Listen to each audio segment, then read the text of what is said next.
Welcome back viewers, एक बार फिर स्वागत है आपका मेगा एडिशन में नए फॉर्मेट में।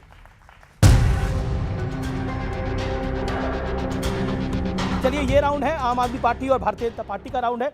बहुत सारे आरोप हैं, बहुत सारी बातें हैं। क्या आपको लगता है, मैं फिर ऑपोजिशन से शुरू करता हूं, क्यों आपको लगता है कि बीजेपी ईडी सीबीआई का बेजा इस्तेमाल करती है?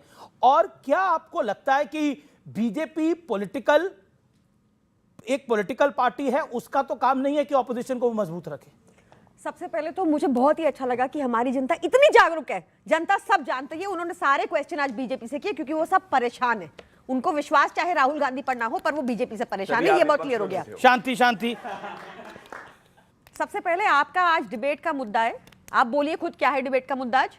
सामने लिखा हुआ मोदी का दम, मोदी का दम, विपक्ष में फायर कम। विपक्ष में फायर कम होती तो इनको फायर ब्रिगेड नहीं भेजनी पड़ती, ईडी सीबीआई इनकम टैक्स वाली अपने अरविंद केजरीवाल के पास झूठे मुकदमों में उनको जेल डाल के उनको ये करना नहीं पड़ता। ये लड़ नहीं सकते शिक्षा के मुद्दे पे, स्वास्थ्य के मुद्दे पे, इसलिए इन्होंने ऐसा किया। इन्होंने अगर आग लग जाए ना आज कहीं भारत में, कहीं 2 घंटा लेट पहुंचेगी फायर ब्रिगेड, ये पर ईडी सीबीआई फटाफट पहुंच जाएगी विपक्ष के पास। फायर कम नहीं है, फायर बहुत ज्यादा है, इनको हैंडल करनी नहीं आती। जहां तक मोदी जी का सवाल है, मोदी जी ने, आप देखिए आज बच्चों ने यहाँ पे सवाल उठाया और ये बेहद शर्म की बात है कि हमारे देश के बच्चों के ऊपर लाठीचार्ज करवाते हैं और वहां मोदी के आगे घुटने टेके हुए हैं। थैंक यू मोदी बोला उन्होंने आज, जब हमारे 3 सेलर्स को मार दिया गया, कैसे गुहार लगा रहे हैं उनके माँ बाप। देखा आपने कि उनकी डेड बॉडी दिलवा दो कम से कम, और वहां थैंक यू मोदी बोल रहे हैं। It is so shameful, it is so shameful कि जब हमारे सारे सेना के लोग अटैक कर रहे थे, पाकिस्तान को पिछाड़ दिया, तब ट्रंप ने वहां से सीज फायर डिक्लेयर कर दिया। It is so shameful. Modi ji के मुंह से एक वर्ड नहीं निकला झूठ। ओके, मैं आपको मौका दूंगा। फिर झूठ बोल रही है। कोई झूठ नहीं बोला मैंने। ठीक है, अब आपने 1.5 मिनट अपनी बात मेरे को बोलने दीजिए। हाँ ठीक है, मैंने किसी के बीच में नहीं बोला। इनका रोड में पहले शुरू हो गया। हाँ बोलिए बोलिए। इट इज सो शेमफुल कि मोदी जी ने, ट्रंप ने हम पर 50% टैरिफ लगा दिए और यहां पर हमने, प्रधानमंत्री मोदी ने कहा कि हम आपसे $500 बिलियन का सामान खरीदेंगे। This is so shameful. It is so shameful कि जहां पर इन्होंने कहा कि हर घर नल देंगे, हर घर जल देंगे, वहां पे हर घर मल दिया। इंदौर में लोग मर गए, 1000 से ज्यादा लोग हॉस्पिटलाइज्ड हो गए 2026 की इंडिया में। It is so shameful. यहां पे इनमें दम है, इसलिए फार्मर्स के आगे कीले ठोक देते हैं। ये दिल्ली नहीं आने देते, इतना डरते हैं ये फार्मर्स के बच्चों के ऊपर इन्होंने गाड़ी चला दी। It is so shameful. ये दम है, ये दम है। रुकिए, इट इज सो शेमफुल कि ये बोलते हैं कि सुसाइड का मजाक उड़ाते हैं मोदी जी। एक कॉन्क्लेव में 2023 में उड़ाया था, आपको याद होगा। उनका कॉन्क्लेव देख लीजिएगा 2023 का। झूठ मत बोलिए। और अभी नीट में बच्चे सुसाइड करते हैं तो एक मुंह से आवाज नहीं निकलती। फेक न्यूज है, बच्चों ने नहीं की सुसाइड। ठीक है, 2 मिनट झूठ बोलते हैं। It is so shameful. Bullet train की बात की थी, बुलेट ट्रेन की बात की थी, ये हाल है। बुलेट ट्रेन की बात की थी, ये हाल है। उससे पहले भी बुलेट ट्रेन की बात, आज 1 साल हो गया, ये अनफेयर होगा। 1 साल हो गया कि हमारे देश में ये एक्सीडेंट हुआ, उसकी रिपोर्ट रिलीज नहीं करते। सो शेमफुल।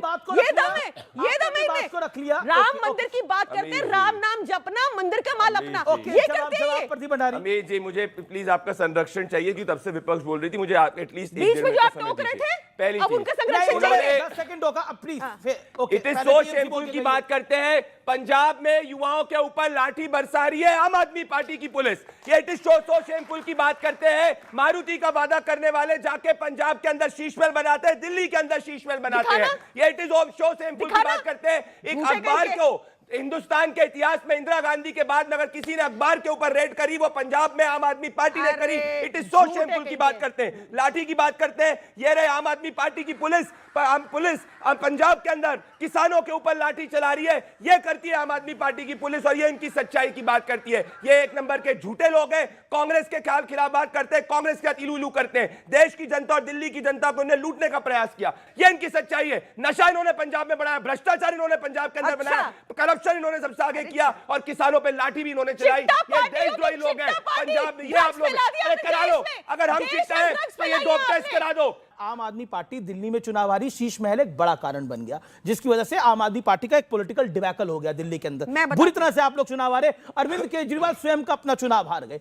देखिए, 2 चीजें बड़ी महत्वपूर्ण है। या तो क्या आपको लगता है, मेरा फिर एक ओवरऑल सवाल है, क्या आपको लगता नहीं है कि आप रियलाइज नहीं कर रहे कि मोदी लोकप्रिय हैं, बीजेपी की चुनावी मैनेजमेंट है और विपक्ष में सामने राहुल गांधी हैं, ये दिख रहा है। और अगर अरविंद केजरीवाल भी हैं तो वो बहुत बड़ा अरविंद केजरीवाल फैक्टर नहीं है।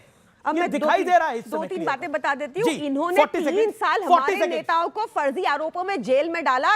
और उसके बाद 22 उनको डिस्चार्ज किया गया। क्या झूठ? झूठ, कोई फर्जी नहीं है, कोई भी केस खत्म डिस्चार्ज क्यों गए? फिर पता है डिस्चार्ज का मतलब? सच्चाई है, आप चुप रहिए, इनकी सच्चाई। आप इनको बीच में बोलने देंगे? के साथ नहीं, इनको बीच में बोलने देंगे? मेरा निवेदन है, ये बोलने देंगे? मिस्टर भंडारी, इनको अलाउ हर बीच में 40 बोलिए। सेकंड्स, दोबारा 40 सेकंड शुरू हो रहे हैं, बोलिए। देखिए, सबसे बड़ी बात है कि अगर इनके पास ये लोकप्रिय होते जिस तरह ये क्लेम करते हैं, तो अरुणाचल प्रदेश में 2016 में ये हारे थे, ये हारे थे 2017 में गोवा में, ये हारे थे 2017 मणिपुर में। मैं बताती हूँ क्या हुआ। ये हारे थे कर्नाटक में 2019 में, ये महाराष्ट्र में हारे 2022 में, मध्य प्रदेश में हारे 2020 में। इन्होंने क्या किया? सीबीआई ईडी का यूज करके हारी हुई, वहां पे जीती हुई सरकार को गिरा दिया, सारों को अपनी पार्टी मिल जाए क्योंकि हम जीत गए। ये जनधार है इनका, ये जनधार है। महाराष्ट्र में ये कैसे हारे? अमीश बीजेपी जी, के 2022 में, उद्धव ठाकरे 2022 में, 2024 में, दोनों में हारे। अपना गठबंधन बदल अरे, लिया। बीजेपी अमीश सिंगल जी लार्जेस्ट पार्टी स्पोक्सपर्सन है बीजेपी का। महाराष्ट्र में कैसे हारे? स्पोक्सपर्सन खड़ा है नहीं, बीजेपी मैं का। फैक्ट बता रहा हूं। अरे ये स्पोक्सपर्सन होना है। फैक्ट आप है। फैक्ट है, अभी ये हार आपके गए साथ- थे। अच्छा, एक क्या एक- ये एक मणिपुर में नहीं हारे? क्या ये गोवा में नहीं हारे? आपके 7 राज्यसभा सांसद के छोड़ के गए। रुको, मैं बता देती हूँ वो हाँ, भी। Raghav Chadha and party. मेरी बात अब आपके नेता तो ये क्लेम कर रहे हैं कि राघव चड्ढा का ब्याह भी उन्होंने करा दिया। देखिए, ऐसा है ना कि हर एक में दम नहीं होता कि मोदी जी को मत पूछ सके भाई तुम अपनी डिग्री दिखाने का दम क्यों तो नहीं राघव रखते? चड्ढा में दम नहीं था। आरटीआई में क्यों आपकी नहीं, डिग्री शीश महल के आरटीआई में अंदर क्यों है। नहीं खोलते? अरविंद केजरीवाल तो आरटीआई से अपनी डिग्री कोई भी ठीक है, निकलवा ठीक है, सकता है, सवाल- मोदी जी सवाल- निकाल नहीं सवाल- सकते। हाँ, ये ठीक है। हर कोई नहीं 30 पूछ सेकंड सकता। रिबट देने दीजिए। ओके, और ये हर कोई 30 नहीं पूछ सेकंड, सकता। 20 सेकंड भंडारी। मुझे 30 सेकंड का रिबट देने दीजिए। क्या हुआ था महाराष्ट्र के अंदर? Pre poll alliance Uddhav Thackeray ने हमारे साथ किया था। अरविंद केजरीवाल कौन रिकॉर्ड स्टेटमेंट है एजेंसी के लिए कि नेपाल और बांग्लादेश जैसा हिंदुस्तान में होगा कि नहीं होगा? ये देशद्रोही लोग हैं, आप चेक कर लीजिए। आप ये नेपाल और बांग्लादेश देशद्रोही जैसी चलिए अब अजय उपाध्याय की बारी है कांग्रेस से।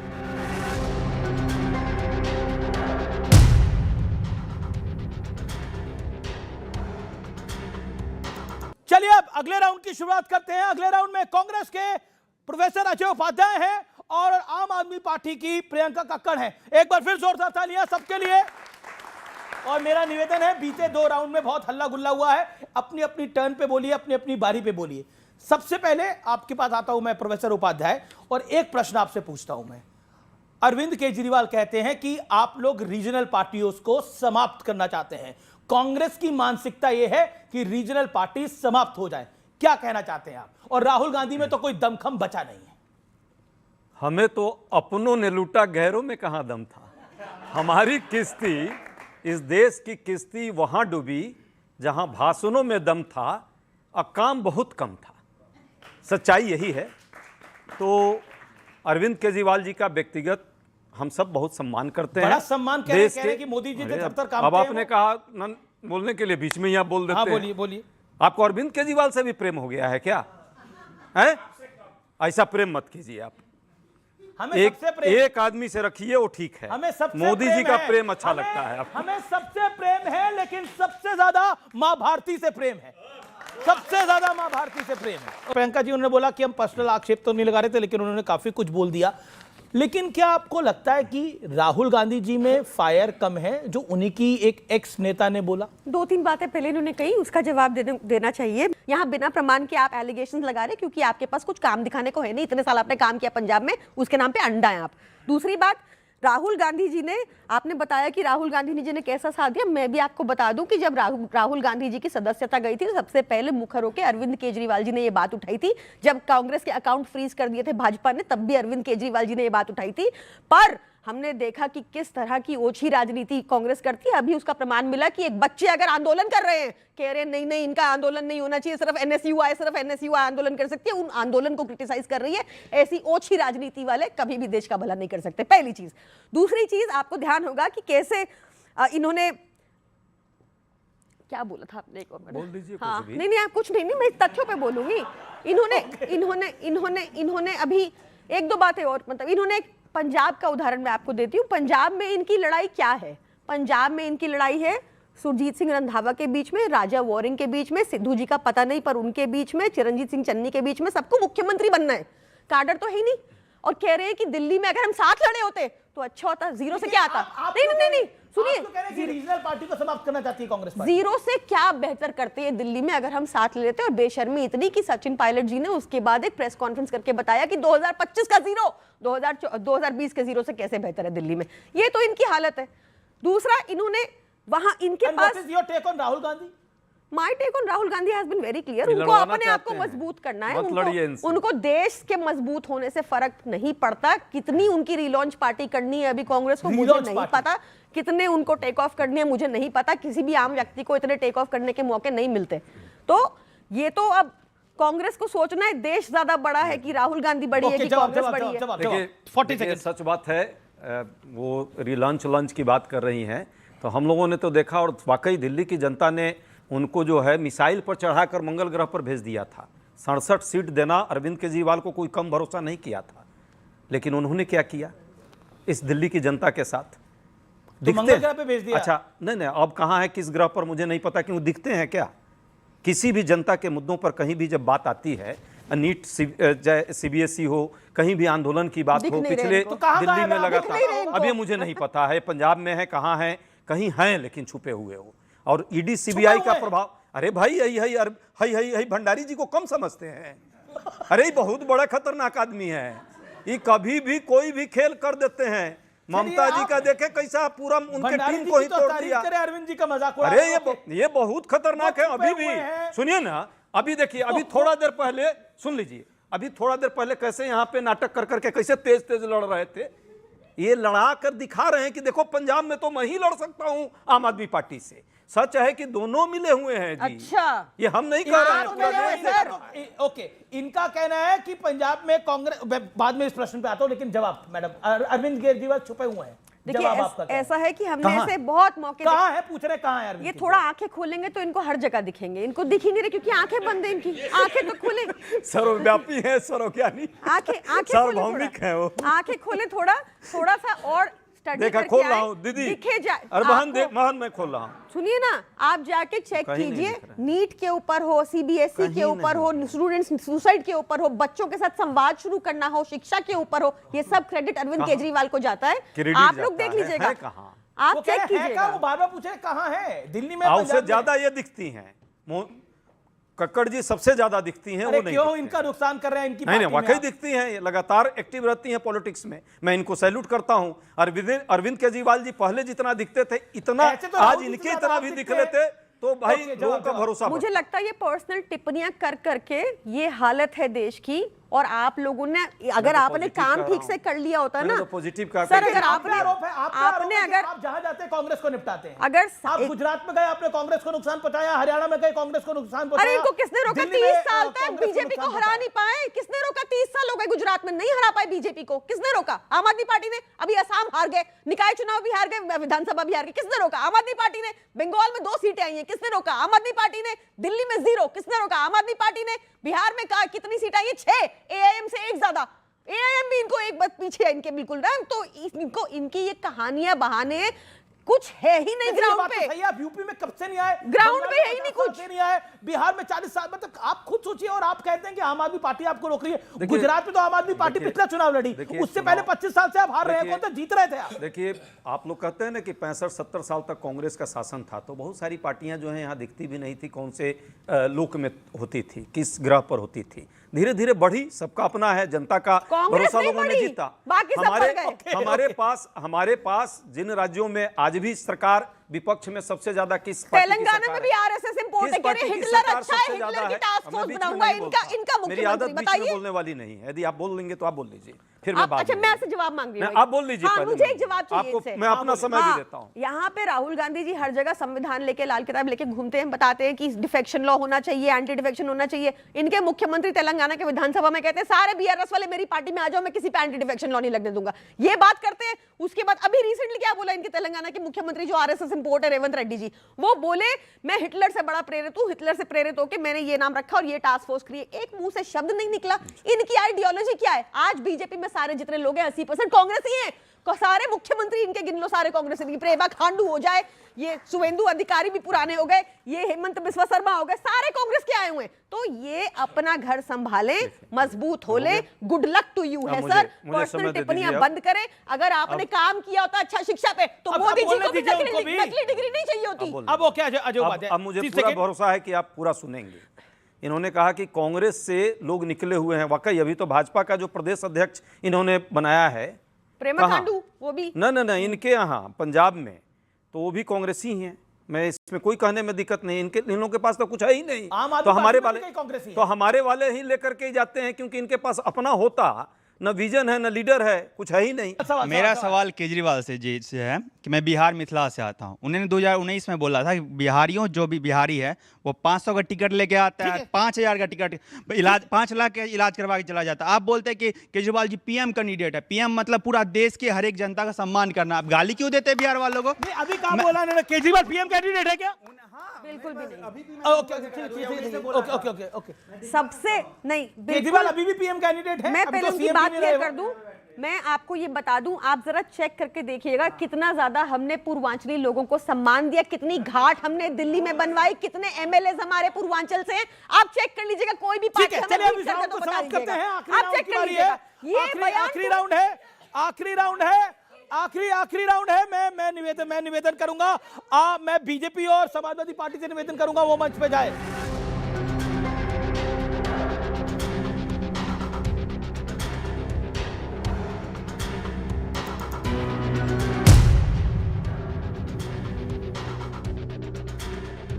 चलिए आप प्रदीप भंडारी, इस बार शुरुआत आपसे करते हैं। क्या आपको लगता है कि अगली बंगाल के बाद यूपी पर आप लोगों की नजर है, लेकिन यूपी पे इस समय समाजवादी पार्टी को ऐसा लग रहा है लोकसभा जीतने के बाद कि उनका बड़ा मौका है? देखिए अमीश भाई, उत्तर प्रदेश के अंदर हम ऐतिहासिक बहुमत से आएंगे, क्योंकि उत्तर प्रदेश जानता है कि समाजवादी पार्टी का शासन मतलब मुख्तार अंसारी का और अतीक अहमद का शासन। उत्तर प्रदेश जानता है कि जब समाजवादी पार्टी का शासन था तो समाजवादी पार्टी के शासनकाल में उत्तर प्रदेश की बहन बेटी सड़क पर घूम नहीं सकती थी कि कोई ना कोई समाजवादी पार्टी का जो गुंडा है वो उसके ऊपर अतिक्रमण करता है। अभी जाके असाद ने सूर्या चौहान को मारा था, समाजवादी पार्टी ने सूर्या चौहान ना उसके परिवार के पास एक भी बार नहीं गए, जो लोग जाके धर्म देख के। इनके शासनकाल में ये आतंकवादियों के केस वापस ले लेते थे, और ये प्रभु श्री राम के मंदिर की बात करते हैं कि अभी तक समाजवादी पार्टी के किसी भी व्यक्ति ने प्रभु श्री राम के मंदिर के दर्शन किए, अखिलेश यादव ने नहीं दर्शन किए। तो उत्तर प्रदेश आज सबसे तेज गति से ग्रो कर रहा है, और उत्तर प्रदेश के अंदर वापस से उत्तर प्रदेश में भारतीय जनता पार्टी जी, मोदी जी और योगी जी का शासन आने वाला है। जी, अखिलेश यादव जी ने बोला आपसे कुछ देर पहले कि एसपी सरकार बनने पर फर्जी एनकाउंटर में एक्शन हम करेंगे। बीजेपी कहती है कि एनकाउंटर ही हमारी सबसे बड़ा एक्शन है, और आप उसी पर एक्शन करने की बात कर रहे हैं। केवल अखिलेश यादव जी नहीं बोल रहे, उत्तर प्रदेश हाईकोर्ट भी बोल रहा है। हाईकोर्ट कम से कम 4 बार ये टिप्पणी कर चुका है कि उत्तर प्रदेश में आकाओं को खुश करने के लिए पुलिस कानून का उल्लंघन कर रही है। और अभी पुलिस के ऊपर जुर्माना लगाया, थोड़े दिन पहले ही, पिछले सप्ताह ही, अवैध हिरासत में रखने से पुलिस के ऊपर जुर्माना लगाया। जो ये बात कर रहे हैं, देखिए ये हाई कोर्ट का ही वो है। मेरे हाथ में कटिंग है, ये अगर आपके कैमरा पे दिखाई दे रही हो। हाई कोर्ट कह रहा पुलिस का काम अपराधों की जांच करना है, जोड़ों का पीछा करना नहीं। और ये कहते हैं कानून व्यवस्था बहुत शांत होगी। कल की घटना है, आज के अखबार में छपी है। आज के अखबार में हिस्ट्री सीटर के काफिले से टोल मांगने पर बवाल, कर्मी को पीटा। 35 गाड़ी टोल का बैरियर तोड़ के निकल रही है, उन्होंने रोका। ये आप पे गुंडा पार्टी का आरोप लगाते हैं कि अगर सपा का राज आएगा, सपाई आएंगे तो गुंडे आएंगे। अब मैंने थोड़ी देर पहले जवाब दिया था, हमारे नेता के खिलाफ एक मुकदमा भी दर्ज नहीं है। माननीय योगी आदित्यनाथ जी के खिलाफ 12 मुकदमे दर्ज थे। तो किसे अपराधी माने? किसको अपराधी मानते हैं? जवाब दर्ज है। करहल के अंदर एक दलित बच्ची ने समाजवादी पार्टी के लिए वोट नहीं दिया था। समाजवादी पार्टी के लोगों ने उस करहल के अंदर एक दलित बच्ची का रेप कर दिया था। उत्तर प्रदेश के अंदर डेटा यह कहता है कि सबसे ज्यादा महिलाओं के खिलाफ क्राइम में अगर कन्विक्शन रेट है तो अभी उत्तर प्रदेश के अंदर भारतीय जनता पार्टी के शासनकाल के अंदर है। समाजवादी पार्टी का मतलब परिवार, और इनको अतीक और मुख्तार के लोग चलाते। याद करिए 2024 के अंदर किस तरीके से मुख्तार के भाई के वीडियोस वायरल हो रहे थे कि अब जब हम सत्ता में आ जाएंगे तो पुलिस को सबक सिखा देंगे। तो हम आश्वस्त हैं। इनसे मैं पूछना चाहता हूं, इन लोगों ने हिंदू ब्राह्मणों तक को वैश्या से कंपेयर करके गालियां बकी थी, तो जो जाके हिंदू ब्राह्मणों को गाली बके, जो जाके अभी तक प्रभु श्री राम के मंदिर के दर्शन नहीं करने जाए, जो दलित बच्ची का रेप कर दे क्योंकि सपा का वोट नहीं करे, वो उत्तर प्रदेश के खिलाफ। और इसको लेकर बड़ी कंट्रोवर्सी भी हुई। मैं क्यों पॉइंट उस बयान पे जिसका ये जिक्र कर रहे हैं, जो ये षड्यंत्र करते हैं, जो बीजेपी और आरएसएस की महारत है जिसमें कि ये झूठी खबरें फैलाकर दूसरे व्यक्ति का चरित्र हनन करते हैं। पर आपने माफी भी मांगी थी। मैंने माफी किस बात के लिए मांगी थी वो भी बताऊंगा। उस पूरे बयान में मैंने एक भी शब्द ब्राह्मणों के खिलाफ नहीं बोला था। ठीक है। और मैं किसी जाति के खिलाफ, किसी धर्म के खिलाफ कभी नहीं बोलता हूं। षड्यंत्र इन्होंने किया मेरे, और ये हर डिबेट में बोलते ठीक है, हैं। ठीक है। तो कितने नहीं, थोड़ा जितना टाइम इन्हें दिया उतना टाइम मुझे दें। जितना षड्यंत्र ये करते हैं, चरित्रहनन ये करते हैं, आरोप ये लगाते हैं, और मेरे उस बयान के समर्थन में कम से कम 100 बड़े बड़े ब्राह्मणों ने, विद्वान ब्राह्मणों ने, जो सीनियर पत्रकार हैं देश के, उन्होंने मेरे समर्थन में लिखा है कि राजकुमार भाटी ने कुछ गलत नहीं कहा था। इन्होंने क्लिप काट के 12 मिनट के भाषण से 7 सेकंड की क्लिप काट के, मैं सुना देता 12 हूं। मिनट के भाषण ओके, से ओके, ओके, 7 सेकंड की क्लिप नहीं, मत सुनवाइए क्लिप, पूरा भाषण सुनवाइए अगर सुनना है तो। पूरी बात मैं बताऊंगा, मत सुनवाइए, गलत है, षड्यंत्र है। दूसरी बात आपने कहा मंदिर के दर्शन की बात इन्होंने कही। ठीक है, अब आप जवाब अखिलेश सुने थे। यादव जी ने- आखिरी 1 मिनट है। नहीं, शांति भाई। मंदिर के दर्शन पे सुन लो आप। अखिलेश यादव जी इटावा, ब्राह्मणों को वैश्या से कंपेयर करना गलत है। इनको माफी इफ और बट के बगैर मान लेनी चाहिए। यही सच्चाई है। अच्छा ठीक है, मैं कह रहा हूं ये ऐसे विषय जाति की नहीं है, बात मुसलमान धर्म के ओके, अंदर ये विषय नहीं करते, ये है। इनका आप दोनों तुष्टीकरण है। का धन्यवाद। अब आप नीचे आ जाइए। अब मैं निवेदन करता हूं अजय उपाध्याय और सत्यप्रकाश मिश्रा से फाइनल राउंड के लिए।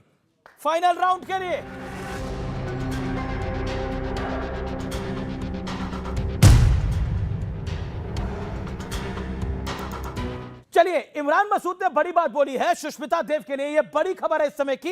इमरान मसूद ने बोला कि सुष्मिता देव को एबीसी राजनीति की सिखाई राहुल गांधी ने, और आज राहुल गांधी के खिलाफ बोल रही है सुष्मिता देव। मैं आपसे शुरू करता हूं सत्यप्रकाश मिश्रा, क्या आपको लगता है कि सुष्मिता देव को यह बोलने का अधिकार ही नहीं था राहुल गांधी पर? बोलने का अधिकार है इस देश के। इमरान मसूद ने यह बोला है। नहीं, इमरान मसूद के वो नेता है राहुल गांधी, तो वो उनके तरफ खड़े होंगे। एक सवाल देखिए कि राहुल गांधी की राजनीति आखिर रही क्या। वो संसद चुनकर आए, मनमोहन सिंह प्रधानमंत्री थे, उन तमाम दरमियान में एएम पीएम में अंतर नहीं है। ये प्रणब मुखर्जी राष्ट्रपति कहकर अपनी किताब में गए, उनकी बिटिया ने किताब लिखा है। राहुल गांधी उस समय भी चुप बैठे रहे जब 26 से 11 की बात हो रही थी और देश में तमाम तरह के लोग घुमा दिए कि आरएसएस ने कराया, इधर कराया, अंतर्राष्ट्रीय मंचों पे थू करा लिया। राहुल गांधी सरकार से चले गए, उनकी सरकार चली गई। प्रधानमंत्री मोदी अगर सरकार में आए तो देश में अगर गरीबों, किसानों, महिलाओं और पीड़ितों और वंचितों की आवाज बनकर आए और उन्होंने सभी वर्गों के विकास के लिए काम किया, तभी सबका साथ, सबका विश्वास का नारा है और विकास का नारा है। ठीक है, हमने कभी कहा कि नाले से गैस निकालो, रडार में चलता है, रडार से बादल से में छुप जाता है रडार। ओके, आखिरी 30 सेकंड 30 सेकंड इनकी बात का पूरा जवाब नीतीश कुमार जी का जीवन 45 साल का बेदाग जीवन है। उन्होंने अपनी मर्जी से अपने पद का परित्याग कर अपने से जो उनसे कनीत है उनको पद दिया और वो राज्यसभा में हैं और मार्गदर्शन कर रहे हैं। अब आया मोदी जी पे, आप फिर से चेक करिए हिंदुस्तान के किसी भी नेता को जो इतने गरीब घर से संविधान की ताकतों से ऊंचे पद पर पहुंचा है, इतनी गालियां विपक्ष ने कभी नहीं दी, किसी नेता को नहीं दी, प्रधानमंत्री को। ये मोदी जी ने भी कहा, विपक्ष जो मुझ पर पत्थर चलाता है, मैं उससे सीढ़ियां बना लिया करता हूं। तोलते हैं आजकल, ऐसे तोलने का काम है। ठीक है, चलिए आप दोनों का शुक्रिया। आप दोनों आइए, आप दोनों का धन्यवाद, आप दोनों का धन्यवाद। इधर आइए please, thank you so much, बहुत बहुत धन्यवाद सारे मेहमानों के लिए, जोरदार तालियां। चलिए बहुत बहुत धन्यवाद आज की इस चर्चा में तमाम मेहमानों का बहुत बहुत धन्यवाद, ऑडियंस आपका बहुत बहुत धन्यवाद, जोरदार तालियां अपने लिए। तो फिलहाल आज के इस मेगा एडिशन में आज के लिए इतना ही। आपको मेरा नमस्कार, जय हिंद, वंदे मातरम।